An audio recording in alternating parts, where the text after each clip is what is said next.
Muhammad Raihan, balita 3 tahun ini kini hanya bisa berbaring. Tubuhnya kurus, jauh dari kata sehat untuk anak seusianya yang seharusnya sudah bisa berlari. Raihan didiagnosa mengalami gizi buruk. Beratnya pun hanya 2 kg, berat yang tak ideal untuk balita seusianya. Keluarga Raihan tinggal di sebuah indekos di Jalan Kandia 3, Kelurahan Bunga Jaya, Kecamatan Bontoala, Kota Makassar. Kondisi ekonomi keluarga yang serba pas-pasan membuat anak pasangan Muba dan Darwis ini hanya mendapatkan perawatan seadanya.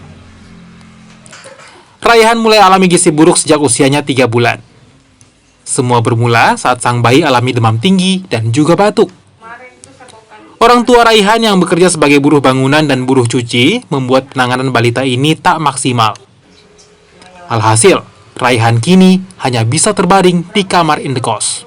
Umur 3 bulan dia panas terus, demam, musuh, batuk, itu sih. Langsung stay ke begini. Ini badannya tidak pernah berkembang lagi? Tidak pernah. Umur 3 bulan tidak pernah. Ada upaya untuk membawa ke rumah sakit atau apa? Iya, dibawa ke rumah sakit. Apa hasil diagnosisnya? Dia bilang gizi buruk, dia bilang ada keraingan di dadanya juga. Kelainan apa yang disebut? Ada kotor di sininya. Kondisi Raihan menyentuh sejumlah pihak untuk memberikan bantuan. Bantuan pun datang dari berbagai kalangan sebagai jalan untuk mengurangi beban keluarga. Kalau dari tim andalan sendiri, dari tahun kemarin itu kami sudah tawarkan buat berobat ke rumah sakit, tapi ibunya ada kendala tidak ada yang menjaga, terus uang transport bolak-balik ke rumah sakit ke kos-kosannya. Makanya ibunya bilang sudah berobat ke puskesmas saja.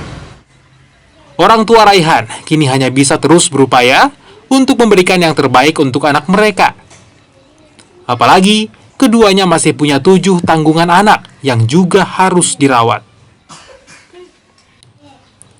Nila Rustam, Kompas TV, Makassar, Sulawesi Selatan.